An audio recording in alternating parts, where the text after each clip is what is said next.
I'll do this. Two or three things to begin. One is I really like questions. So having just muted you all, that eliminates that. You could post in the chat, but I can't read it, so I won't answer them, Okay. which gives you the right to pass snide remarks in the chat, which will be even better. So I'll try to unmute occasionally at the end to let you ask questions. I was going to do it at every break, but I don't think that'll work. Second, I should warn you that particularly the first 2 weeks when we're talking primarily about the lost cause in the South, I, in my work, am a bit of a contrarian. Those of you who know me will find that shocking and surprising. But you're getting my view rather than what would be the dominant view. The second 2 days are much more in the mainstream of the way historians look at it. As you know, or you may not know, I think of this as a traditional Sunday school class, and our traditional Sunday school classes have been on things like this. And then lo and behold, after I got asked to do this, I found out that our Sunday school classes are now focused on faith development. So I thought I'd start with a hymn. You'll be relaxed and relieved to know that I won't sing it. But one of the hymns we sing frequently, and those of you who went to Scott in the 60s sang it even more frequently, was God of Grace and God of Glory. And if you remember that hymn, the chorus each time starts, grant us wisdom, grant us courage. Emery Emerson Fosdick, who wrote that hymn, was one of the great social gospel modernist preachers of the 20th century. And I think it was extremely important in terms of faith development that he says, you start each time with wisdom more than anything else. The first line of the first chorus is, grant us wisdom, grant us courage for the facing of this hour or this time. And that is what this is about, the controversies of this time. You won't get any wisdom here, but unless you bring it yourself. But I hope I can impart some knowledge. And I think that is the beginning of wisdom. The title of this course was supposed to be Murders, Marches, -- Monuments, ? And the question mark and the dashes got lost in translation. On May 25th, there was a murder that you all know about. George Floyd was murdered in a particularly callous example of police brutality.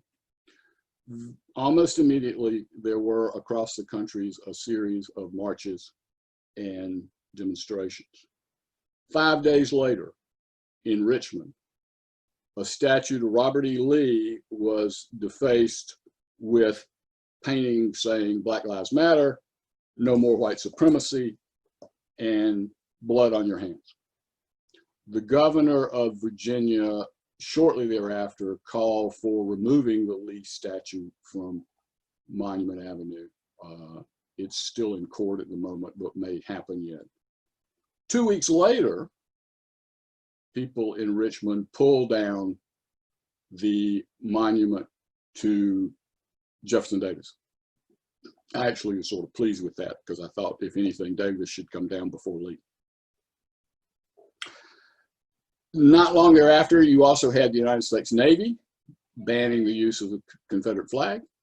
And of all things, NASCAR, for the first time, banning the use of the Confederate flag. So all of a sudden, how do you interpret that? And a host of historians and a lot of op-ed writers and many other people immediately interpreted it as we are still fighting the Civil War. Now, there is some truth to that. If you said the Civil War is about race and white supremacy, and anytime you have a fight over race and white supremacy, it's still the Civil War, that works. But I also think it's fundamentally misleading, and I want to talk about why over the next 2 days. I mean, the interesting thing is that this is a Civil War that started with the first shot or the first knee to the neck in Minneapolis, not Jackson or Montgomery. And my favorite example of the complexity of all this occurred several weeks later. You may remember that at one point a conservative website put out a rumor that the radicals were going to go to Gettysburg and burn an American flag.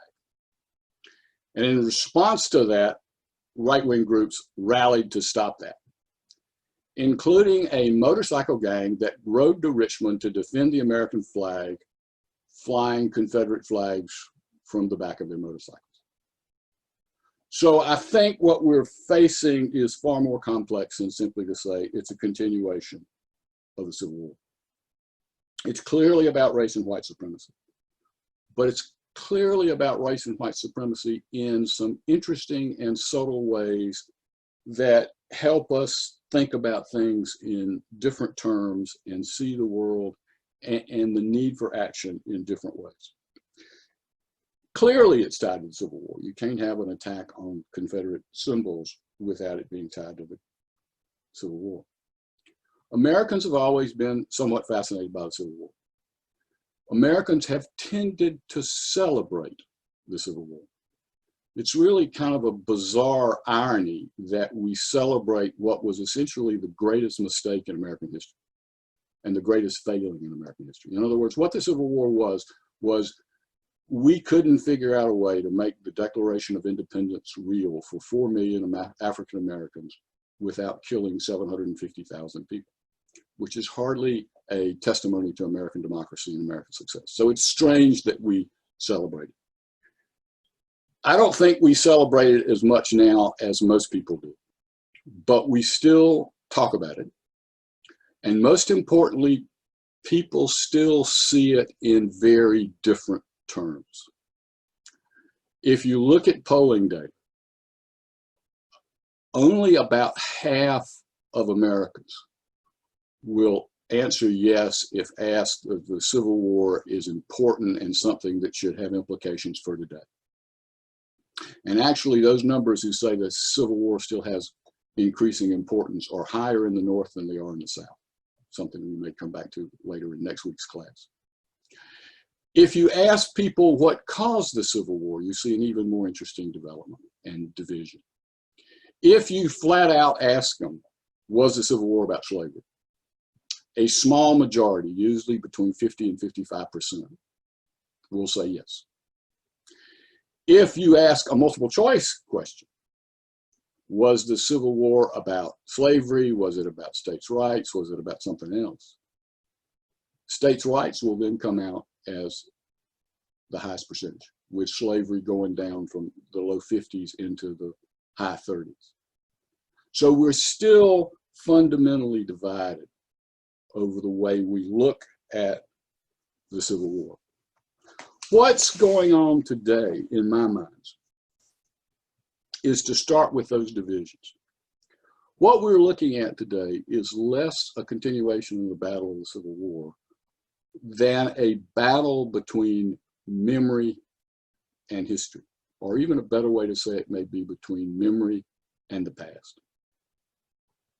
Memory has become an obsession with historians these days. It's essentially what a society thinks about its past. And we use one of our favorite words these days, it's constructed. In other words, memory is something that is created over time by people, and often people with power. By history or the past, I mean what actually happened. And I want to look over the course of these 4 classes at both memory and history. The first 2 really are about memory. The second 2 are more about the history or the past and how those 2 things play off against each other. So I want to start by stressing another aspect that historians always refer to in memory. Not only do they believe it's constructed, they believe it is contested. And this is certainly true with the memory of the Civil War. There are at least over time 3 distinct memories of the Civil War that to some extent we are still fighting over. And I want to look at that first of all. And I'm going to look most at the white Southern memory because that's where the monuments come in. When you talk about the immediate, and so what I'm really looking at is the African American memory of the war, the white North's memory of the war, and the White South's memory of the war. And I'm going to look at each of those in turn, and again, with more emphasis because of the nature of the topic on the third. Interestingly enough, if you look at the immediate response to the Civil War, within those three groups, their responses are dramatically different, and yet they're rooted in the same sort of providential thinking, the same Christian interpretation in all three groups that leads them to very different conclusions, which suggests how powerful or not very powerful religion is in American society. Almost all of them start from that perspective. So let's look first, in some ways, at the easiest to understand, and that's the African American tradition. Within the African American tradition and within slave Christianity, there were two dominant themes within slave Christianity. The first was deliverance. The enslaved in America read the Bible and heard the stories of the Bible, and they saw themselves as Israel. They saw themselves as God's chosen people who will be delivered out of slavery. They read the gospel of the New Testament especially and saw the development of the theme of equality. And so when the war comes, African Americans, both free and enslaved, see the war as primarily about slavery. And they see the United States winning the war. I'll stop here and warn you of something that I won't do consistently. One of the things historians are increasingly aware of, if you want to interpret the Civil War correctly, is you don't use North and South, you don't use Union and Confederate, you talk about the United States and the Confederacy. They saw the United States' victory in the war as primarily about emancipation. And therefore, if the war is about slavery and emancipation, what the war should lead to is equality, not just deliverance. And it should lead to citizenships and full rights within American society. That's what they believe the war was about, and that's what they believe the war should mean. And so they began almost at once to celebrate Civil War memory. Their African-American celebrations of Union victory as early as July 4th, 1865 in Charleston, South Carolina. And over time, they continue to hold to that same view, that the emphasis on the war is about slavery, the meaning of the war is emancipation and equality. They tend to make, and that's because Lincoln keeps the issue focused on slavery in their minds. They also, I've just recently begun to realize how much, see John Brown as one of their heroes. But they also celebrate the African-American soldier.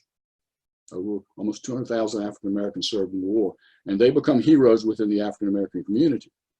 And the African-American community's belief is what the black soldiers showed was the reality of African-American manhood and the rights to citizenship.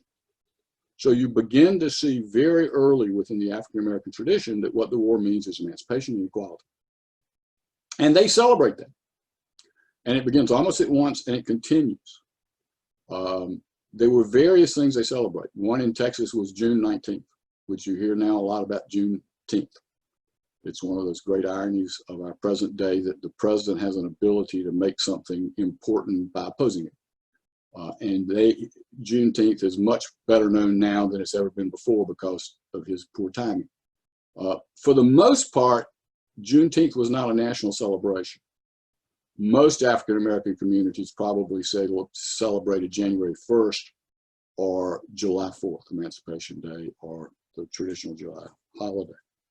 But they did celebrate it over time. And I would argue in many ways that the memory of the Civil War stayed more alive in the African-American community than it did in either of the white communities. 2 or 3 years ago, I had a student, I think from Houston, who had told me at the beginning of class that, you know, nobody cared about the Civil War anymore. And before it was over, she said, gee, my family made me go to Juneteenth ceremonies every summer, and I never really understood why my grandmother still had a picture of Abraham Lincoln in her living room. So I think the African American community still sees the promise of the Civil War as that deliverance, that emancipation, that citizenship. Okay. What about the white North? The white North had the same providential thinking. They believed that God was in control. And occasionally during the war, they began to worry that maybe they weren't getting God's favor because they lost, so they would have celebrations of prayer and thanksgiving and rededicate themselves to the cause. But they very much believed, as Americans often had, that we were God's chosen nation and that he would give us the victory because we deserved it, because we lived up to what he asked of us. And so when Northern victory comes, it's very easy for them to say, wowie zowie, we are God's chosen nation. He has given us the victory because we are righteous. Some of them went a little further and says, you know, before we had a little sin, we had the sin of slavery, but now we removed that. So now we're clearly God's chosen nation. So this providential, covenantal view of the preservation of the Union is very strong within the white North. It serves the same function of making themselves feel justified and redeemed by the war. It also leads to a very important phenomenon, and that is a fusion within American nationalism of religion and nationalism. And the tie between religion and nationalism, that's always been there a little bit, is probably stronger after the Civil War because of the Civil War than it was before. And when you looked at white Northerners early on, they clearly said, okay, the war proved our righteousness. But they also felt righteous because they said the war was really about secession, and secession was illegal and wrong. And particularly in the early days after the war, it was not only illegal and wrong, it was treason. And the North, we'll talk more about this later, but the North really marches off the war primarily to end secession and stop what they see as treason and maintain law and order. And that still is the memory of the war, this focus on secession's wrong and the South therefore was wrong. They also, particularly in the early days, are willing to talk about the war as also, or became a war against slavery. And so they see both slavery and secession at the heart of the war. They also celebrate the soldier. There are some historians who argue that there's probably more criticism of Union veterans than they are of Confederate veterans, that they complained about them being drunks and ne'er-do-wells. But at least symbolically, there's this tremendous celebration of the soldier. One of the things that fascinates me about all the discussion about Confederate monuments is, of late, is almost nobody talks about Union monuments. And Union monuments begin going up earlier than Southern monuments, and there's certainly as many of them.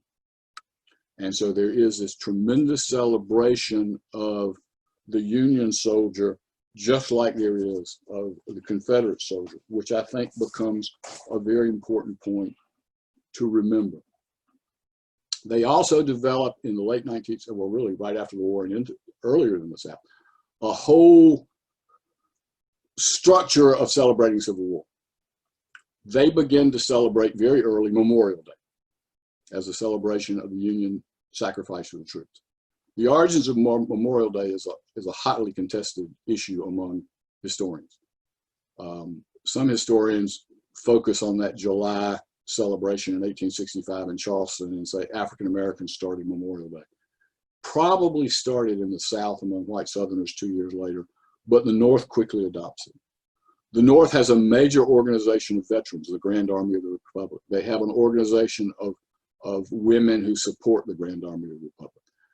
And the Grand Army of the Republic is probably even more influential in the North than the Confederate veterans are in the South, because it gets caught up in the pension issue and becomes political. So you have this tremendous celebration of the Civil War in the North as well in the late 19th century. Why is that? Part of the reason is the same reason the South's going to be obsessed with the Civil War. Part of the reason is 750,000 people died. Many more came home without their limbs.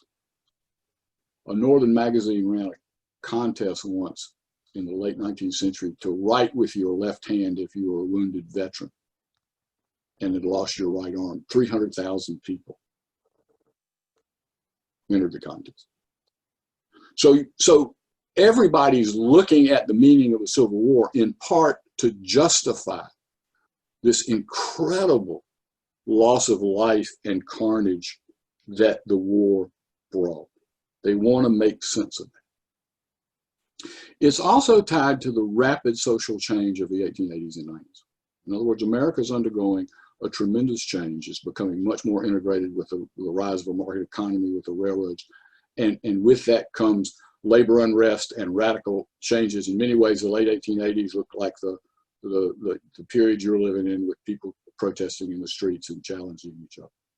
And so one of the things that the celebration of the war does is provide a sort of model of a good society, a structured society in the midst of that. And again, it's all still tied to militarization. There's a recent book on Civil War monuments that looks north and south. And a guy named Thomas Brown is actually married to a woman from Baton Rouge who went to LSU. And his argument is that by the early 20th century, what had traditionally been the model American citizen, which was the yeoman farmer, had now become the soldier. And so again, part of this memory of the war is tied to nationalism and to the memorialization of militarism. Now remember too, the North's goal in the war, ending slavery, becomes a goal. And how much they continue to remember that's part of the war is a matter of debate among historians. But the primary goal of the North in the war was to reunite the nation. So after the war, that's still going to be their primary goal. They want to bring the South back into the nation. They want it brought back into the nation without slavery. Slavery's gone, and the South, as we'll say in a minute, sees it. The question is, how much do white Northerners share the African-American view that the war also brought not just emancipation, but citizenship and equality? And there the white North is divided. Particularly in the early days after the war, there are white Northerners who say, yes, we need to change the South by bringing equality. But for the most part, most white Northerners, and increasingly as the century goes on, see no tie between emancipation and citizenship and equality. And so what they want from the South more than anything else is evidence of loyalty. And they're going to become much more willing to accommodate the South as they see that evidence. And they're going to see it in Southern support against radicalism and labor unions in the late 1880s. They're going to see it primarily in the Spanish-American War and World War I, when the South is loyal to the nation and sends troops to fight the war. So you really, again, have that role of militarization in all of this.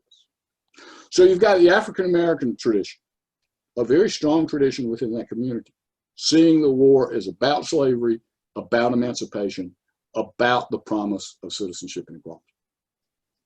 You've got the white North, who sees itself as righteous, who sees itself as justified by the war, who have therefore fused a kind of religion and nationalism into a stronger nationalism, a stronger sense that America is God's chosen nation. They continue to believe they were right. They have not changed their mind, even by the late 19th, early 20th century. In other words, they still see secession as wrong and illegal. They still see slavery as wrong, and they see both as causes of the war, but increasingly the preservation of the Union is emphasized over the ending of slavery. So if you look at Civil War monuments in the North, almost all of them mention the preservation of the Union, almost no mention of emancipation. So you got two distinct traditions, and you can see where they persist in current attitudes. Third, and most importantly, let's look at the white South. What happens there? The initial response is fascinating and tragic. The white South embraced providential, even covenantal thinking even more than the white North did. Northerners, even though they've been asked, will never write God, Christ, and the Bible into the Constitution. The Confederacy wrote God into its Constitution. The Confederacy had even more days of prayer and fasting than the North did. Of course, they were losing, so that makes some sense. But again, that same covenantal thinking. So covenantal thinking said God rewards his people if they do right. And in the days in prayer and fasting, they would say, okay, we're losing now because we haven't lived up to God's expectations, so you got to change. So you lose the war and you think like that, it seems like a simple conclusion, okay? If we are godly, God will give us victory. We lost. There must be something wrong with us. And they all went, nah, not that. Couldn't be. And so they race through their Bible looking for the answer, which is where Christians go. And they flip pages madly and they hit the book of Job. And they say, oh, Job, he's our guy. What does God do? He just dumps all over him because he loves him the most. And they looked in the New Testament and saw great verses like, all things work together for good to those who love the Lord. And so the South's covenantal interpretation is, yes, we are suffering briefly, but it's because we have greater glory, greater godliness, greater rewards from God to come in the future. And so they look in that process at secession. And they said, no, it wasn't wrong. We did the right thing. It was legal. And they looked at slavery and they said, nothing wrong with that. So at the moment in 1865, when the South could have most easily, in many ways, come to terms with its past, the white South says, no, we did nothing wrong. There's nothing wrong with slavery. There's nothing wrong with secession. And that will become the heart of the lost cause. Now, they do accept defeat. This is where some historians would disagree with me. In other words, they come out in 1865 and they know that the future of the South is within the United States. And they accept the end of slavery. But they haven't changed their mind about what slavery rested on, which was white supremacy. They're determined to maintain that at all costs. And they are equally determined, in part because of that, but not solely because of that, to maintain as much local control as they possibly can. And yet, like the North, and in some ways even more than the North, they are dealing with the horror and sacrifice of the war. So they gotta deal with that. And a lot of what comes to be called the lost cause is because of that. They are also, even though they're absolutely convinced they are right, they are also still defensive. They have in fact lost a war. And remember, remember the early scenes of Gone with the Wind. This is a culture that believes in honor and manhood, and they believe that honor and manhood are expressed in part in military ability, and then they lose a war. So they are defensive about their manhood and their honor. And for the South as a whole, they're defensive. And they feel very much under attack. I'm going to try the screen share. Let's see if it works. Give you.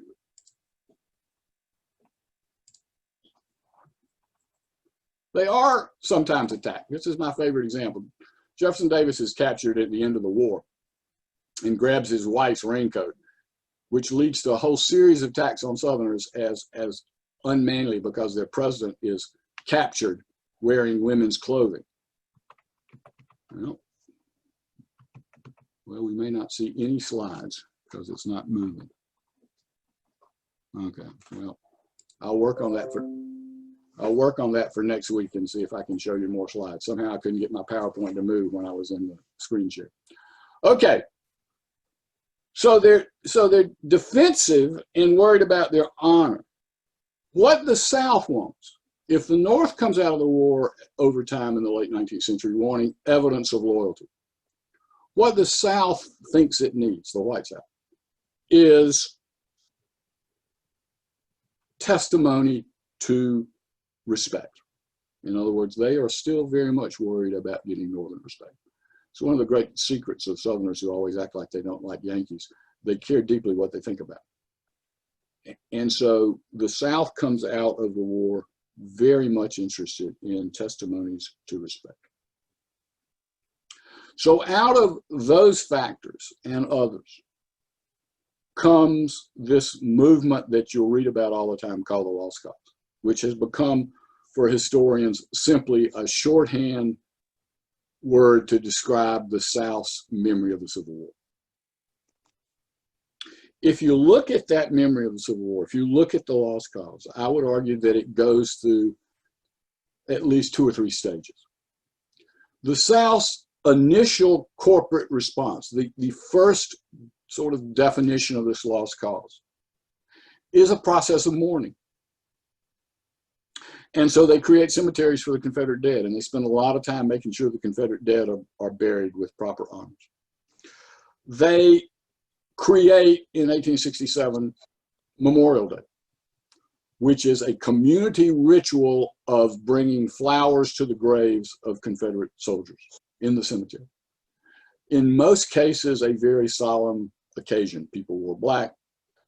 Oftentimes, they didn't have speeches. Some historians see these ceremonies as highly political. I don't. So you have Memorial Day. You also, almost from the beginning, as early as 1867, you begin to put up statues to the Confederate dead.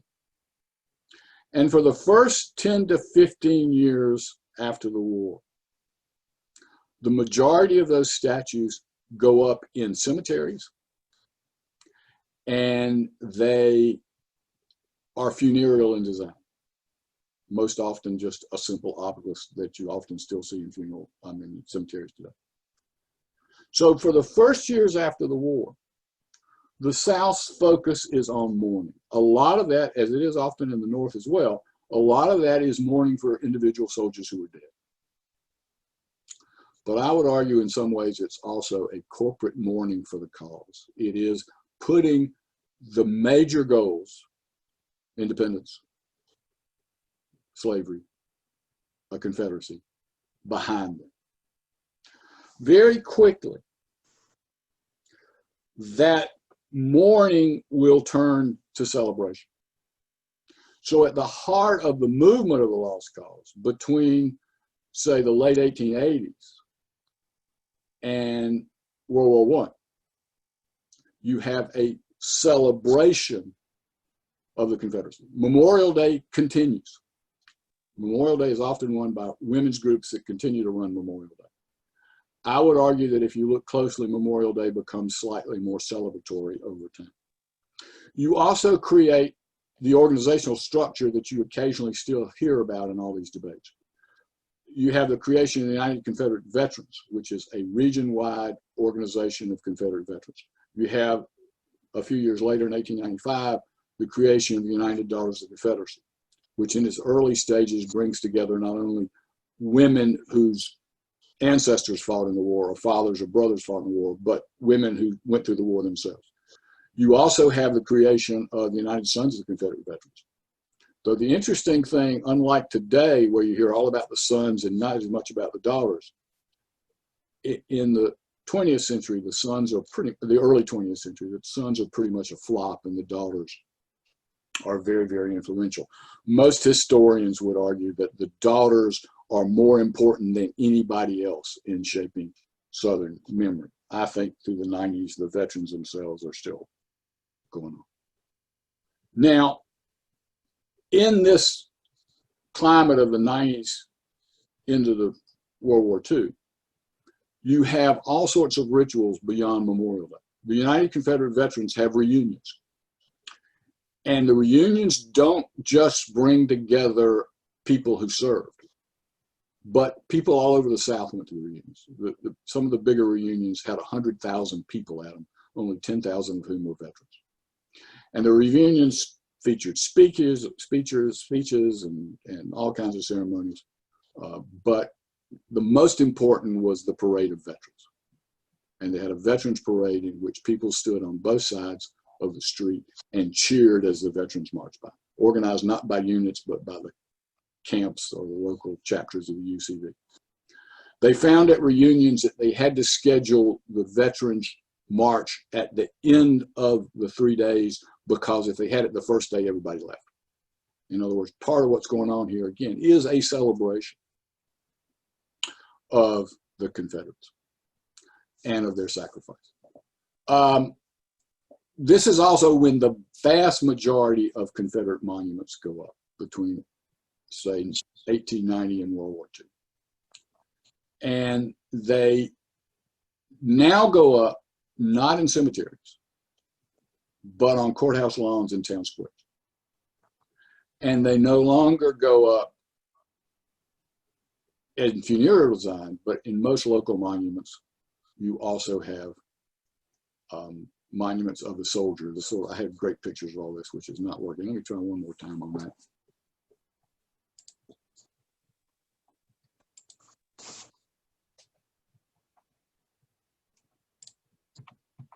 Yeah.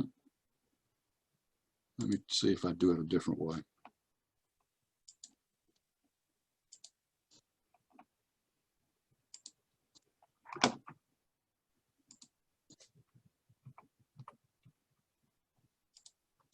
Well, I'll do it this way, I'm sorry.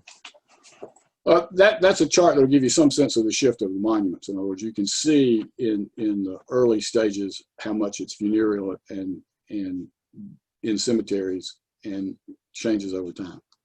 And again, the funereal ones are, I mean, you get some sense of that. The interesting thing, here's my favorite funereal one, which is a giant stone pyramid in Hollywood Cemetery in Richmond. But increasingly, mourning gives way to celebration. And my favorite example of that is 3 statues that have now all become incredibly controversial. It goes up in the 1880s, or gets installed in the 1880s. But the first real monument to Robert E. Lee was actually made in the 1870s at the chapel in Washington, D.C. And that's Lee lying down, looking, supposed to be asleep, but he damn near looks dead. The next major monument to Lee, you'll remember, is New Orleans. He's standing up. And the third in Richmond, the one that had the Black Lives Matter written on it, goes up in 1890, and he's on his horse. So to me, if you want to watch mourning become celebration, watch Lee. Lying down, standing up, getting on his horse. And getting on his horse to incredible numbers of cheers. And so in this 1890 period, you begin to put up all of these monuments. 17 years later, in 1907, you have the monument to Jefferson Davis. That monument to me is the epitome of the Confederate celebration. One of the fascinating things about it is how little Davis is. This is a monument to the glories of the Confederacy. This is the epitome of the Confederate celebration for me.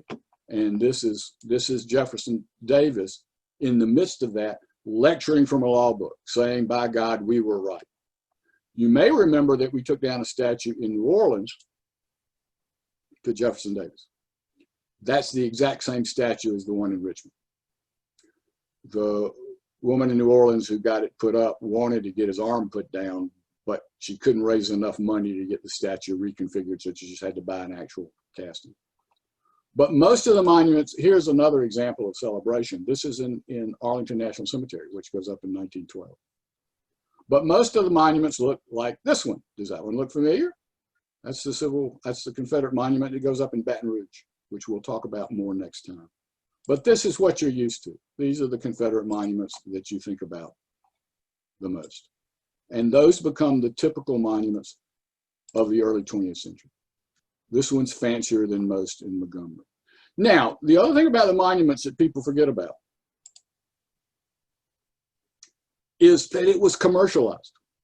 There were monument companies trying to get people to put up monuments. My favorite ad of all, you buy a monument from us, we'll give you a free discounted $5 marble headboard for anybody who puts it up. And my favorite example of the commercialization of the tradition was from a Confederate veterans parade, honoring the Confederate veterans from the National Casket Company. So it's in this celebration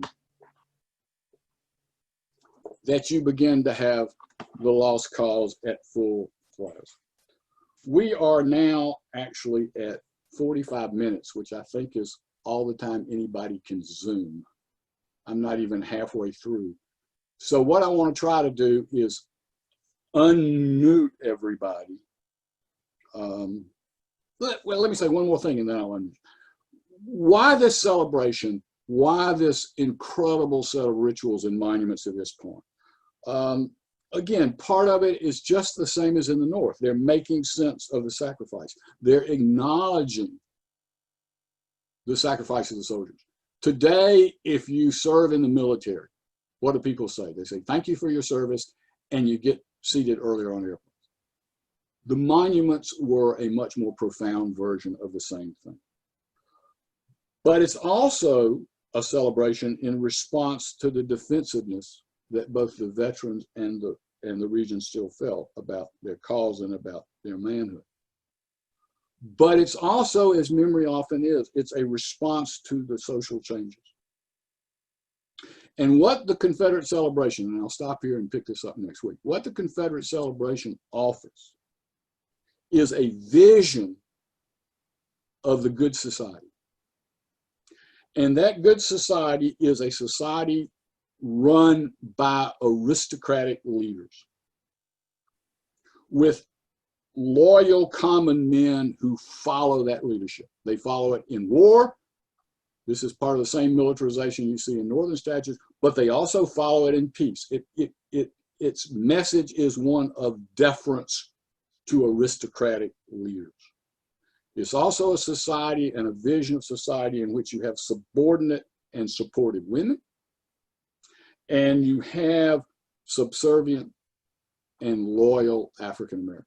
In other words, what the Confederate celebration all about is in part about the war, but equally about what kind of society they want in the present.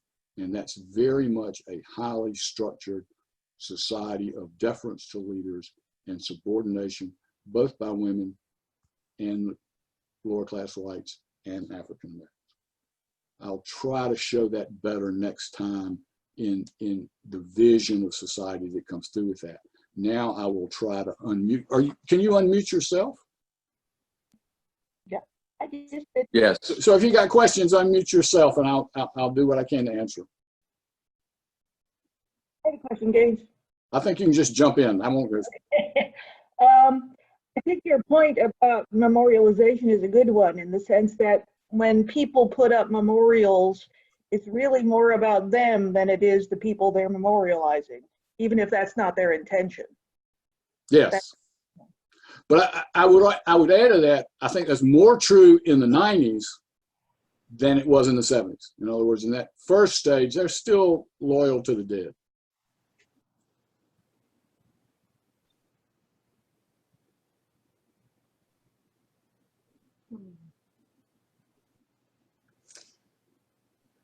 Well, this is embarrassing having dead silence recorded, so I can stop. Well, I'll ask a question.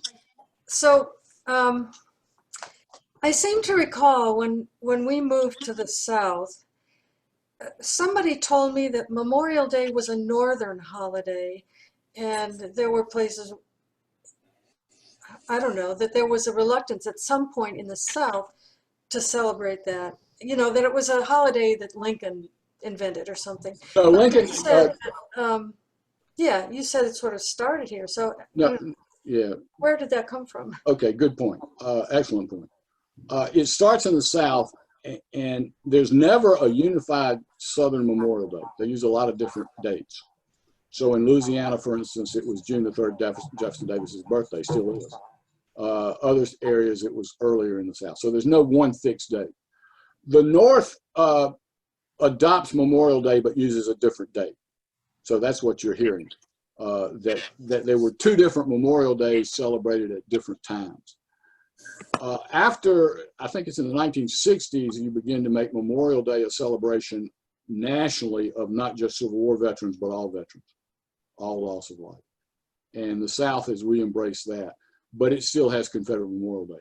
So you're absolutely right. Memorial Day was the same function, but different dates and different times of celebration. So that Southerners would never have celebrated Northern Memorial Day until it becomes a national holiday about all soldiers.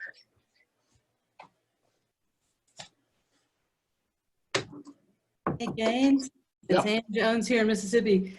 I've been fascinated how the Daughters of the Confederacy garnered so much power and voice to raise the money for these giant statues, and how they organized so quickly after the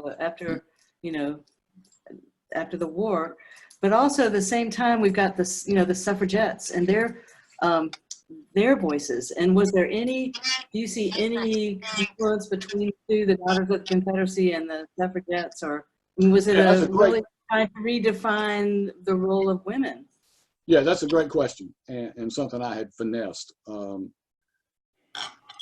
Two different questions. One is on the money. Again, it's highly commercial. Most of those monuments are relatively cheap, that are going up in big numbers, and that explains it. The big, expensive monuments often took a long time to raise the money. I see the major shift between the power of the veterans and the daughters coming over the Jefferson Davis Memorial. The veterans started trying to raise the money for the Jefferson Davis Memorial, and they couldn't pull it off, and they gave it over to the daughters, and the daughters made it happen. So yes, the daughters do have that kind of power as time goes on, and again, they're able to raise money. The other question is the fascinating one. The veterans clearly saw a world of female subordination. And in the early stages of the Lost Cause, that was the memory that was pushed. And a lot of daughters kind of bought into that. You remember I said memory is often contested. There's a second memory of the Civil War that emerges among the United Daughters of the Confederacy and also some suffragettes. And they take the war and they say, well, what the war showed was when the men went off, women continued to run the plantations and run the society. And therefore, what that shows is how powerful women are and how much women have a right to rule society. And so a lot of suffragettes and many members of the United Daughters of the Confederacy used a slightly different version of the Lost Cause to make a case for female empowerment. And then it would get crazy in the fights. I think Mississippi has one. There's a women's memorial to Confederate women on the Mississippi Capitol, if I recall correctly. But the Confederate veterans tried to put up these awful monuments of women caring for a veteran, and some of the members of the United Daughters of the Confederacy said, "Screw that! Build us a school, give us scholarships." And so there is a tension between the male and female memory of the war.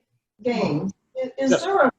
there a correlation that between the growth of these memorials, assuming that we take the literal meaning of that as you're trying to remember something, and the decreased economic position that the South was taking as we became an increasingly industrialized society of the 1890s, and the agrarian cotton society of the South was decreasing? And so you have this kind of inverse, we're going to raise memorial to something we've lost in direct proportion to our decreasing economic power and influence. I was going to get to that if I hadn't gotten so far behind, so I may answer your question by going through something I will repeat next time. But that's a fascinating point. I think for some people, buying into the Lost Cause and the celebration, as I'll talk about next time, of the plantation, may directly relate to that. In this stage, the Lost Cause is actually controlled by an elite who are doing very well in the New South.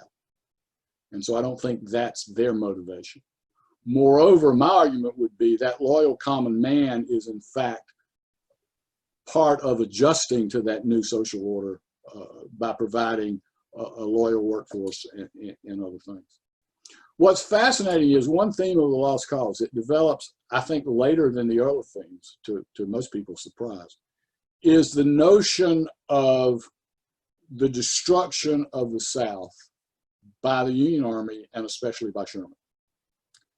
And so one of the themes of the lost cause becomes the fact that the South is destroyed by the war. Robert Penn Warren, the great poet, novelist, and LSU's most former professor, wrote a wonderful little book in which he calls that the great alibi.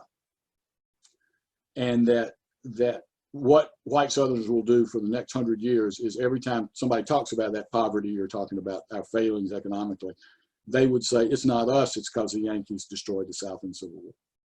So I think it functions more as a great alibi with some of the kind of escape into the romantic past thrown in for good measure.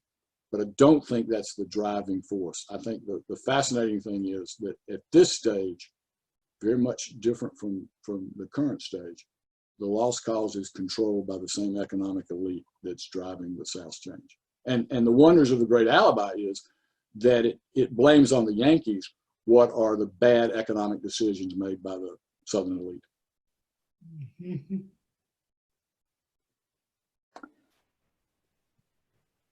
Anybody Gaines, else? I have a okay. quick question for you. Thanks for letting me sit in and for the great presentation. It's terrific. And if I missed this, I apologize. Did you comment on whether there's kind of a change in the memory in the Northern Whites or the African group as time goes on, like there is in the Southern Memorial? Yeah, I hadn't gotten there yet, but that's a great question. I would argue that the African American memory never changes, except for one really fascinating aspect. The African American community can't quite decide what to do about slavery. So at the turn of the century, a lot of African Americans who are pushing the notion of racial uplift don't want to talk about slavery because they think that takes away from Black progress. So they de-emphasize slavery. But except for that one exception, the African American memory of the war, as far as I'm concerned, changes in terms of its cultural power, but in terms of its definition of the war, never changed.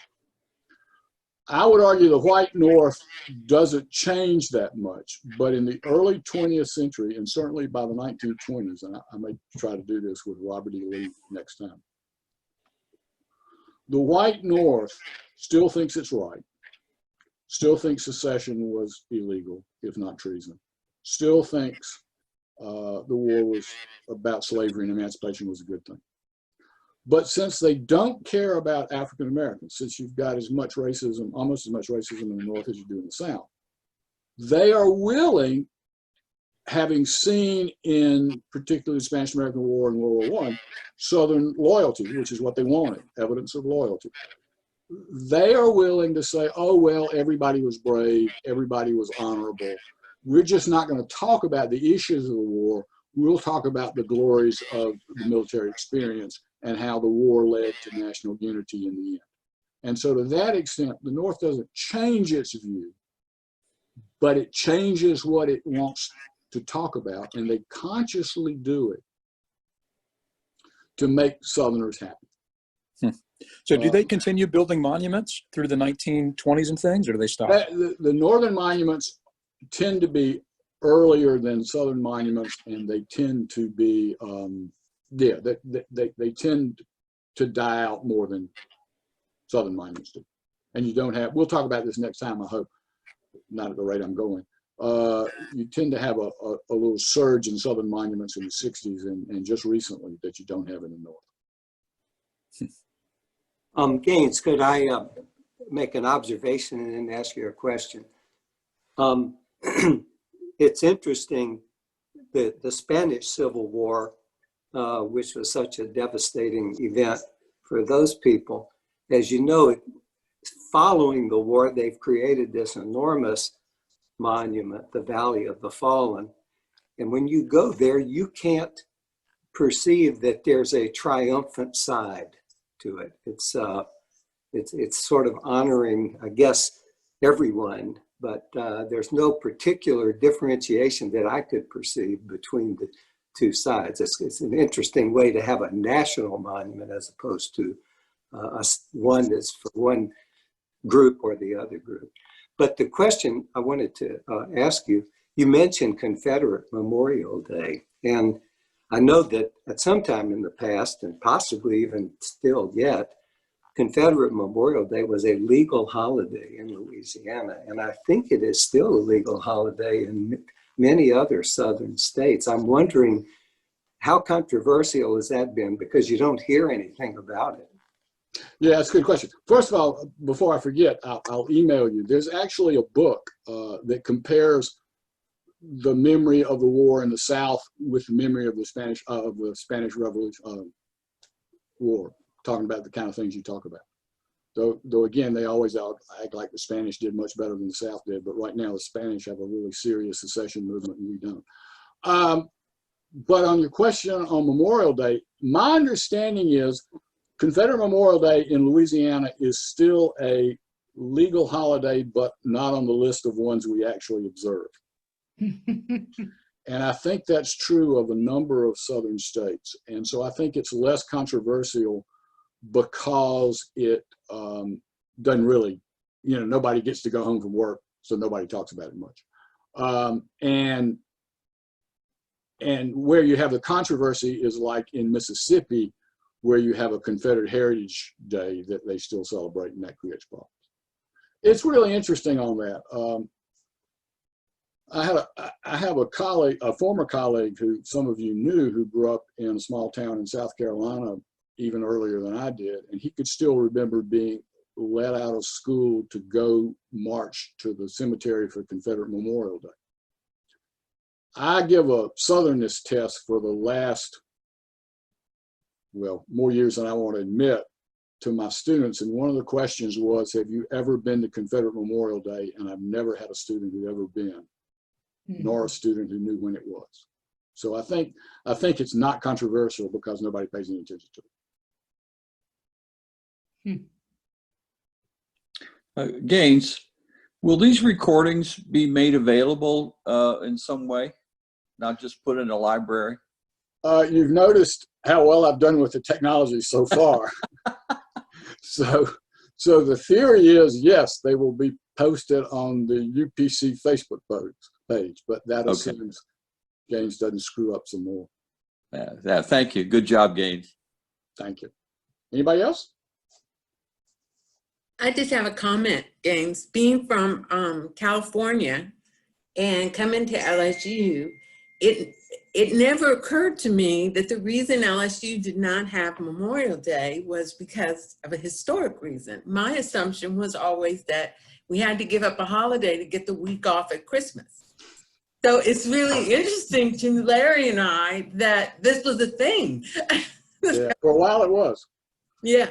Yeah. So if you notice, anybody who gets a chance in Louisiana to celebrate Memorial Day now takes it. Yeah. I would think that. Other questions? Okay, you still get a 30-minute Zoom break before church starts. So that was the plan of starting at 9:30. I didn't want to undermine your worshipfulness. What I'll probably do is take off from where I stopped, do a little bit more on the lost cause, and figure out how to bring it all together and still leave the last 2 weeks the same, but we'll see. So anyway, thank you. I'm sorry that my PowerPoints didn't work as well as they should have, and I'll work on that, and have a good Sunday.